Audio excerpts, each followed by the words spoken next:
In this video tutorial, you are going to learn how to launch and set up your very own Shopify store. So I'm going to take you from start to finish, everything you need to know to not only launch by using the free trial, but also how to add products, how to add categories, how to install and import a theme for your store. I'm going to have all of the timestamps in the description of the video so you can go to a specific section again if you need to.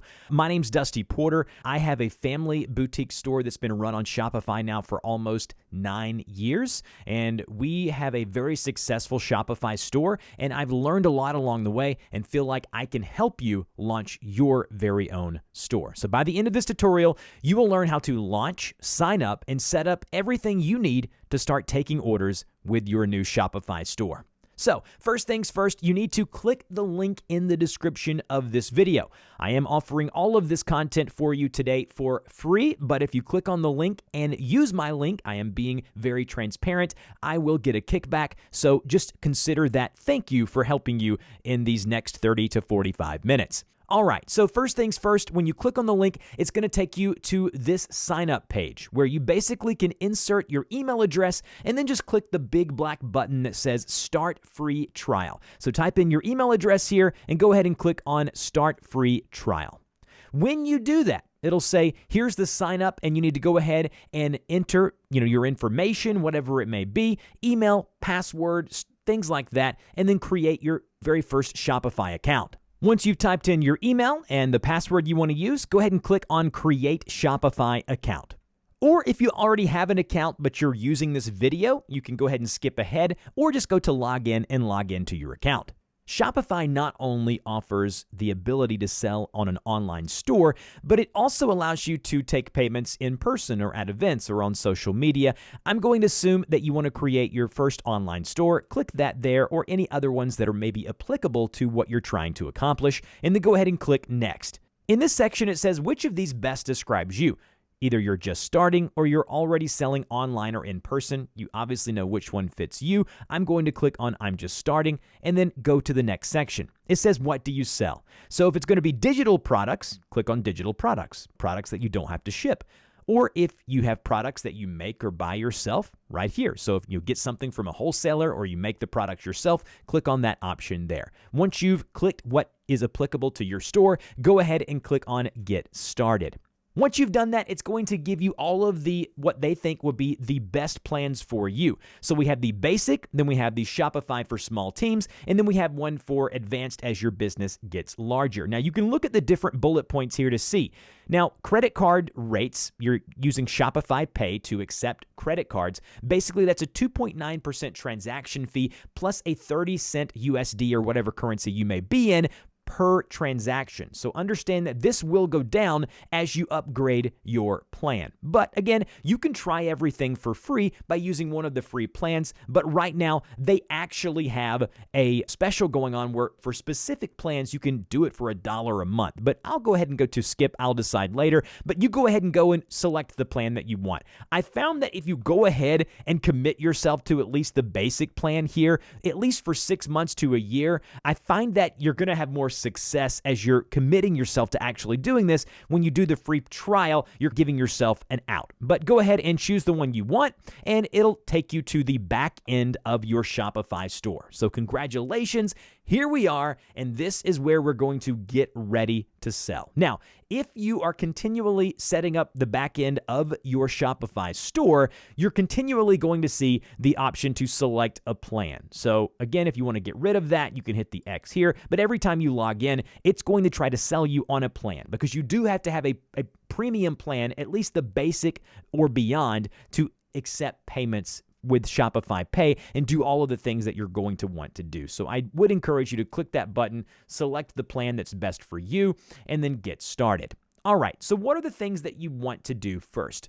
The first thing that I like to tell people to do is you want to have a theme for your store. Now, what is a theme? I'm going to take you to our family boutique, which I help run the back end for my mom and my sister. As you can see, the theme here is what this store looks like. What are we selling? How do we present those to buyers? When they click on a product, how does that product page look? That is going to be a theme.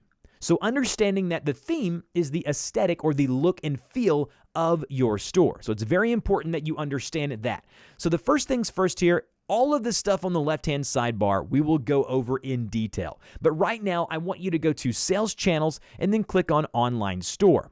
If you click the little eye icon here, it will allow you to view your current online store. As you can see, we have no products. It's got a default theme here of what it might look like. This, again, is your default theme. And you obviously do not have a URL, which, by the way, if you purchase or have a plan with Shopify, one of the plans I talked about earlier, you will have the ability to get a free URL, which I highly recommend. So if you don't have a URL, but you have a business name, let's say Dusty's Donuts is the name of my business. It would be dustysdonuts.com.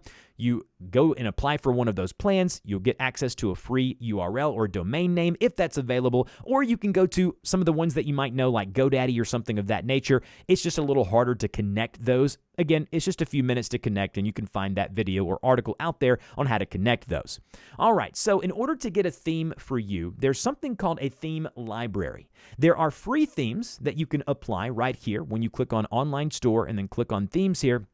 There's going to be a number of themes where you say, oh, I like this one, and you can go to View Demo, and you can see how that theme might look. Now, if you want to, and you really like the theme, you can say, try the theme. And when you do that, it's going to prepare the theme and apply it to your store. If you've already got products and categories, you'll see those in said theme as you're installing it. Now, it does take a few seconds to minutes, depending on the amount of products and how large that theme may be.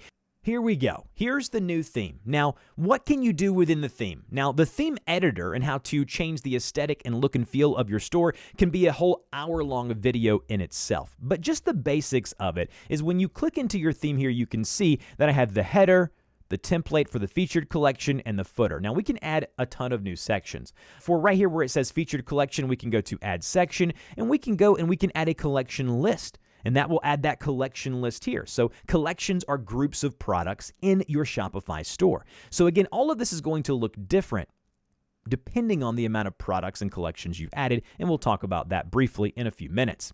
So you can go here and you can change each said collection. You can go here, you can add images, you can add those. Again, all of these are things that you'll learn as far as the look and feel, and everything on the left-hand column over here, you can hit the trash can icon and it will delete the element that you've just added. It's not quite drag and drop like you've seen, but it does offer you a lot of flexibility and customizations for your said theme. So I like this theme. I like how my home page is going to look, and I'll go up here to publish. Now, when you publish this, it says your password page is enabled. It can be disabled after publishing. So we're going to go ahead and go to Save and Publish. This is going to replace your current theme with the one that we just did. So now, if we go in here and we take a look at our online store, it's going to look like this with our new theme in play. So again, understanding online store and theme, that's where you go. You install, add a theme that you like, and you're good to go. Now, you can purchase themes from third parties and install them, where you can come into here and you can go right here and you can go choose the theme and install that theme.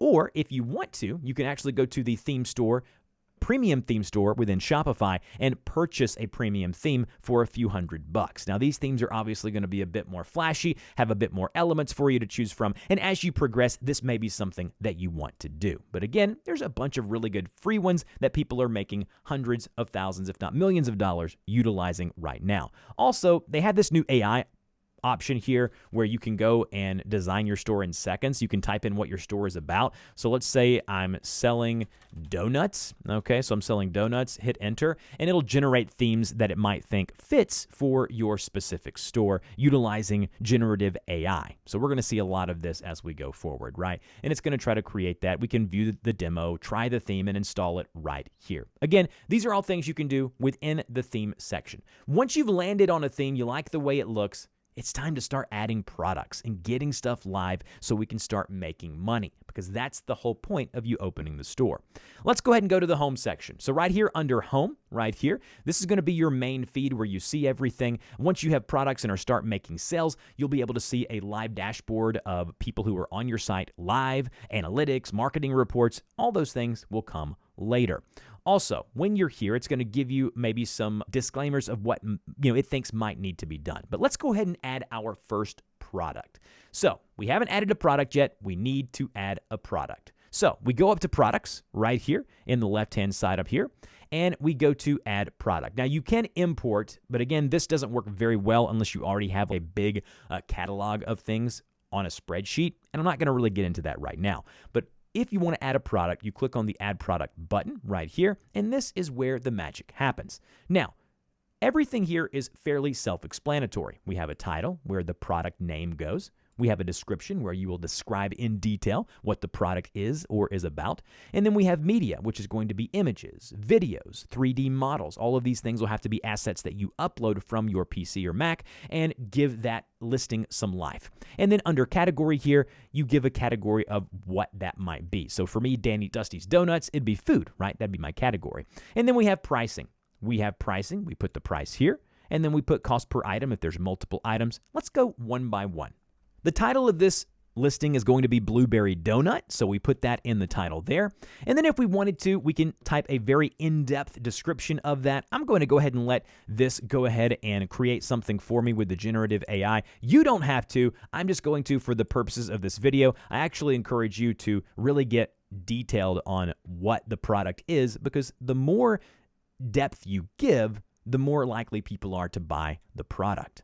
Once you've added a description here, and you can format the description like you would in a word processor, so you can go here and select specific text, make it bold, italicized, underline it, whatever you want to do. And then under media is where we want to add our images or videos. Again, as with 2025 and beyond, images, videos are all important to add to a listing. So we're going to go to Upload New. We're going to find the image that we want to use, double click or hit open. And as you can see, I'm going to add that specific image or media to my listing. Again, you can add multiple images with multiple angles and different things of that nature. Next, under category, choose the applicable category for this listing. And then under pricing, this is where the magic happens. So I'm going to charge people $10 for this scrumptious blueberry donut. And then the compare at price is basically if you say, oh, this donut used to be $20, right? And it will show a slash or whatever your theme does and shows that they're saving actually $10 from what this item normally is. If there are multiple items, so cost per items, this would be showing how much that would be. So customers actually don't see this, but it lets you know on the back end. Now, for inventory, you do want to track quantity. So if you have different shop locations, you can add that here, and then you can give the option to continue to sell when out of stock. So if we've sold out of the blueberry donuts, if I check this, it'll still allow people to buy it from my store. I would encourage you not to do this unless you are a specific person who knows that's what you want to do. I would encourage you to go ahead and put a amount that you're giving there, a quantity, and track how many you've sold and how many you have left. Next is going to be shipping. So this is a physical product, so there will be shipping. If it's digital, you just uncheck that. But you go ahead and check that if it's a physical product. And then the donut is going to be a very big donut. We're going to say it weighs 1 pound. And if you are selling overseas, you can add customs information and you can add where it's coming from. All of these things will really need to be designated specifically for your store and where you're willing to ship. So adding that information here would be very important. Next, variants. Let's say there are different types. Let's say there is a small. So we'll go ahead and go to small. So we'll add that variant there, and then we'll add another option. We'll say there is a large size of the blueberry donut, and we'll hit done. So we want to add a value, so we'll just add small if you want to, and then we'll add this one here. The value is going to be large, and then just go ahead and click done, and we're going to have a small and large variant of this option. So right here, you can even add specific images. So if the small variant, which is right here, you want that small variant to have an image, you can select the image of that variant and change the images for the different sizes. So if you're selling clothes like we do here, a lot of times. So if we go to women's clothing here, we had this option here. You can see there's a small, medium, large, extra large, and 2XL option. All of those are sold out currently, but as you can see, you'll have different images for different sizes as well. Now, the search engine listing is going to be what this looks like from Google. So when people are searching for a blueberry donut, we can hit the pencil icon here, and we can change the page title. And this is going to be all meta information. Meta means information that's going to be on the back end for the search engines. So meta description will be a few lines that you want to show up under that listing when it shows up in Google or whatever it may be. And the URL handle should be dustysdonuts.com/blueberry donut, right? That would be how you'd want that to happen there. Now, once you're done, you hit save and it says, congratulations, you've added your first product. And now, if we go to our online store and we click the little icon here to view our online store, look at that. There is our new and beautiful product. We can click on that product, go into it here, and as you can see, here's the image, here's the price with the markdown price, different variants here. So we have a small version here and a large version here, and then we have the amount of quantities that people can add. They can add it to their cart, and here's our description, right? So let's go back to the back end of our store here and add a couple of things. Now, we want this donut to be placed in a collection or a category of donuts. We're selling muffins, we're selling other sweet treats, so we want to separate them. And as you can see with our store here, we have the different options of accessories, different brand names, different options here. But if we go back to our back end here, we want to go to under products and go to collections. Now, collections currently only has the home page, which is going to be just the information on that home page if we go here. So if we go back to our home page here, it's just this option here. We want to create a collection. So we're going to go to create collection. Under that, we're going to give this collection a name. Then we're going to give the collection a description. Once you've done the name and the description, you then choose a collection type. Now, this is very important. A manual collection requires you to go into your product inventory list and manually add products to that collection.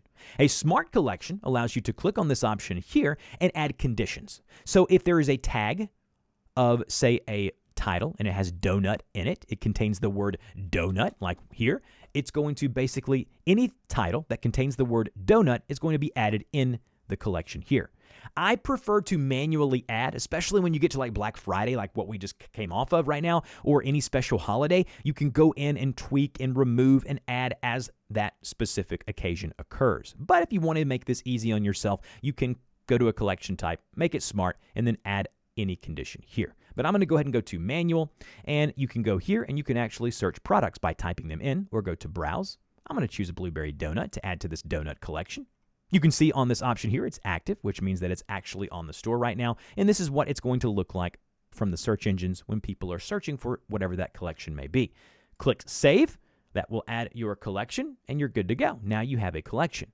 So now if we go here and we view our online store by going here and viewing and previewing it, you can see right here that blueberry donut is going to be in that collection, but there's no way of finding that collection on our store. So what do?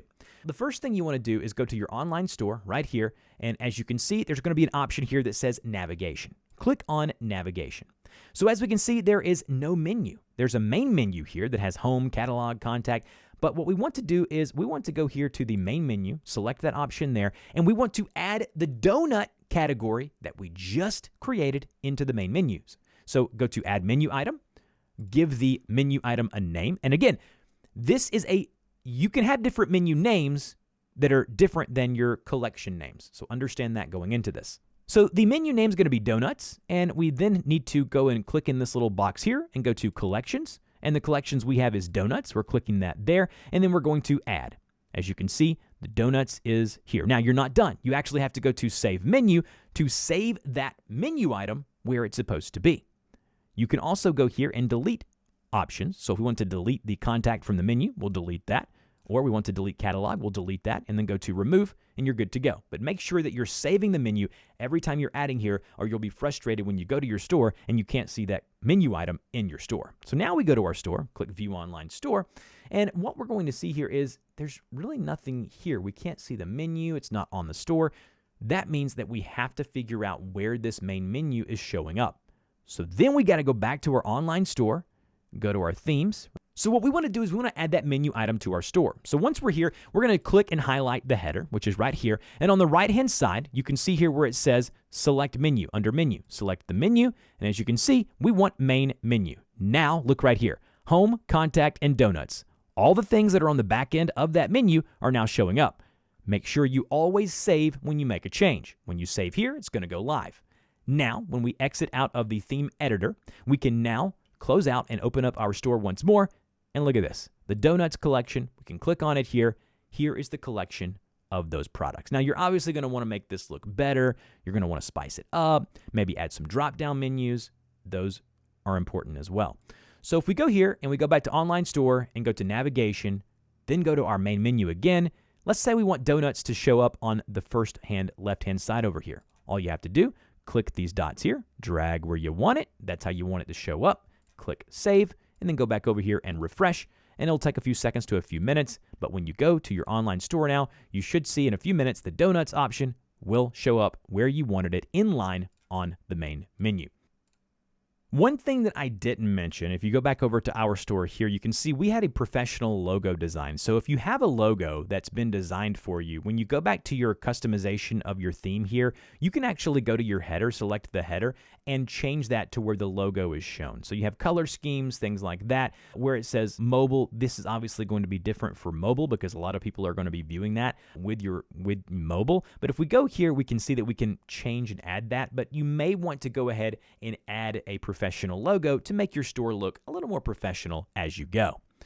Next, let's talk about setting up payment options. So Shopify payments or other third-party payment processors like PayPal, Stripe, Venmo, the new shop option is going to be something where you go into finance. So we go into finance right here, and we take a look at the different plan that you have activated and how to set up Shopify payments. So if we go here and we go to activate Shopify payments, you can see here that with Shopify payments, you have to actually complete an account setup. Now, when you go to complete account setup, it's going to ask you to verify your information. So we're going to submit the details, and it's going to ask you to basically verify go through a process of setting up Shopify payments. You're going to need your identification, the address of said business. You're going to need a lot of things. So understand that when you go through this process, you want to put in all the pertinent information, address, everything related to your business. And when you do, it's going to set up Shopify payments to be able to take credit cards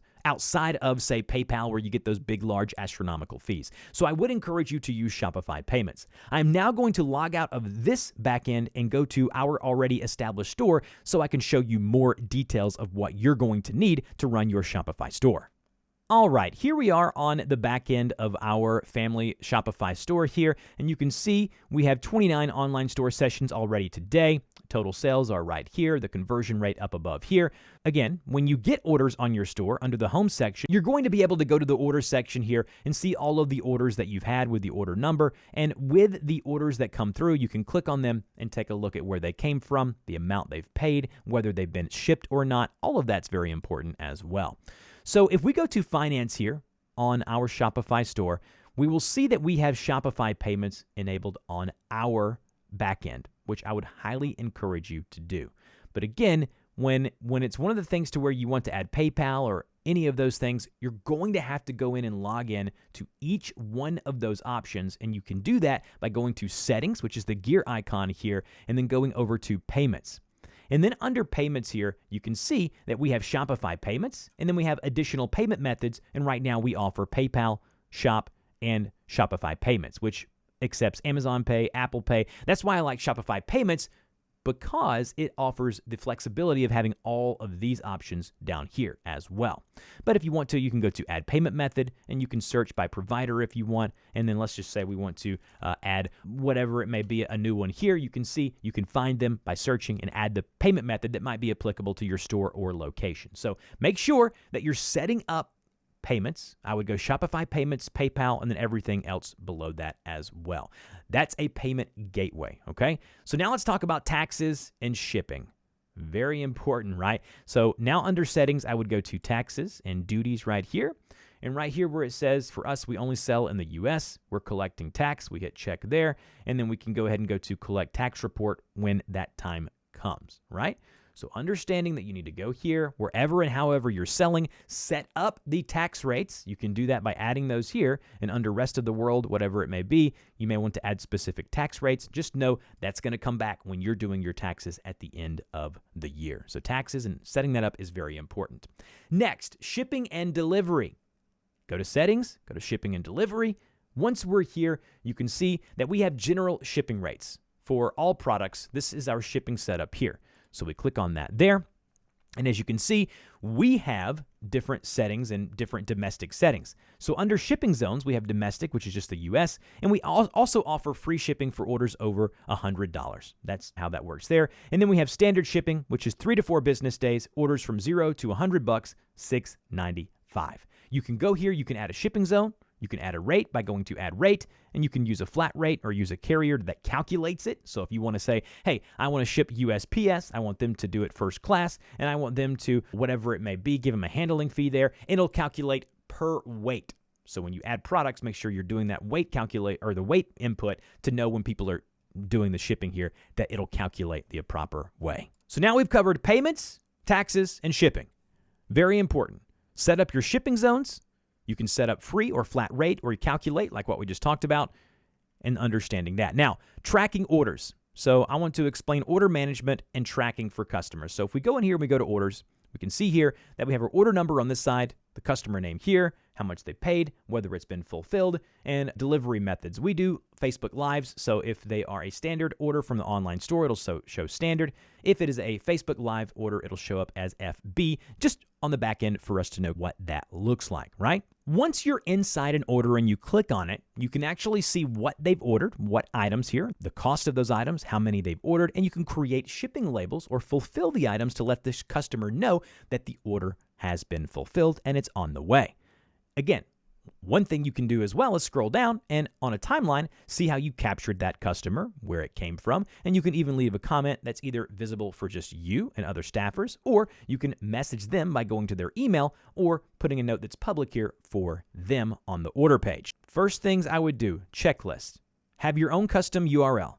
Needs to be something like dustysdonuts.com. Needs to be yours, you need to own it, and it probably needs to be one where you can actually get an email address like dusty@dustysdonuts.com. It makes you sound more professional. Make sure that you test the checkout process to make sure everything works smoothly. The last thing you want is for someone to get to your online store like they've done here, and let's say they're trying to buy this item here, and they're adding it to their cart, and then when they do that, they go to the cart, so we can see here, and there's a problem. They try to pay you, but they can't. I would test it. I'd do a test order and do it over and over until you get it and tweak it to the way that you want, okay? Very important. So when they go to checkout here, when they're checking out like this, make sure you test it. Make sure your Shopify payments are working. Make sure you can go here and choose the different options. I'd try all of them. Review the SEO settings for your store's homepage, product pages, and blog or marketing methods, whatever you're using. And then just check all details. Make sure the product listings are correct, the shipping and taxes and payment methods are set up, and then you should be good to go. It doesn't have to be fancy. It doesn't have to be flashy. You can use a free theme, but you need to make sure you can accept the money, make sure you have the right products on there, and make sure that when you go to your store, like if I go back to our store here, that it looks presentable when people type in or go to a specific product here on your website, like we're doing here, okay? Make sure the images are the way that you want them, and you're good to go. Now, as far as ongoing maintenance, you want to keep the store updated with new products and promotions. Make sure you're monitoring customer feedback, reviews, and orders regularly. It's very important. And just make sure you're handling everything the way that you should. Now, let's talk about apps. Shopify offers a number of apps, and this could be its own video in itself. But if we go to apps here and go to all recommended apps, you'll be taken to the Shopify App Store. If you find that you're trying to do something, you can normally go to the Shopify App Store and find what you need in said App Store to help you make something easier or rectify a problem that you might be having. So Shopify does allow you, like we here under email, we have the MailChimp app or the email app here. So we've linked it, and we have little marketing campaigns that we send out, and we've linked it to our MailChimp account. And so it allows us to go into the apps here, search for MailChimp, email, and SMS. And we've actually added that to where we can go and log in and connect that so we know which emails are working and which emails aren't. Very important. Lastly, let's take a look at analytics and marketing. So let's say we want to go to analytics here. We go to analytics and we can see reports of the different sales that we might have. We can go to individual reports by going to reports here and seeing summary reports. We can export those into PDFs or a spreadsheet format. And then we can go to live view under analytics, letting you know there are 3 visitors on our store right now. If we zoom in to the map here, we can see they're in Arkansas, South Carolina. And this one here is me. It'll show you the top locations, the top products. Live view is really cool, especially as your store grows. Next is discounts. Click into discounts here on the sidebar, and we can create new discounts. As you can see, we have discounts and little promo codes here. The way to add a discount is to go to add discount in the upper right-hand corner, and then we want to add a type of discount. We want it either to be a specific amount off products. We want to say, hey, you buy X and get Y, or there is amount off order, a specific flat amount, or free shipping. Let's say we're going to amount off products. We're creating that there. And then we want the discount code to be, we'll just say test 1, right? They can type that in at checkout and it will generate a discount of our choosing. So discount value, we want it to be a percentage and we want it to be 10% off that order. We only want it to work if there is a minimum purchase amount of $50 or more, or you can even set it to a quantity of items. Next is customer eligibility. You want all customers to be able to use this, but we only want them to be able to use it once. So limit to 1 use per customer. And then you can see here where it says combinations. Test 1 can be combined with product, order discount, shipping. No, we don't want to add any other discounts on top of this one. This is the only one that'll work. And then we can add a start and end date. So we'll start it today, start it at this exact time, and we'll set an end date to be the next Monday and go to save discount. Once you've done that, it'll say test 1 was created successfully, and you can actually have a shareable link where you can share that and put that in an email list if you want to, if you have one set up. And that's really it. The last thing I want to show you is under sales channels here. We can actually add different sales channels. As you can see for us, we have Facebook and Instagram. We have our online store, which is going to be your e-commerce website we've been working on already today. And then we have others like Pinterest, TikTok Shop, things like that. You'll have to go in and set these up individually. So if we go to Facebook and Instagram here, you can see that our Facebook page is linked up to our Shopify store, and we have 946 products that have been approved. And you can see those things will show up on our feed and easily link between our Facebook and Instagram stores. In the new age, you probably want to branch out into some of these. I would recommend Facebook, Instagram, TikTok Shop. Pinterest has been good for us, but again, check out all the different sales channels here, and you can go to all recommended sales channels and actually choose the different ones that you think might be working for your store. If you have any further questions about anything, put them in the comments section. I'll get to them as soon as I can, and I'll also pin a comment with the frequently asked questions as well as the problems that people might run into. I hope this video was helpful. I really enjoyed making it, and I will see you guys in the next video.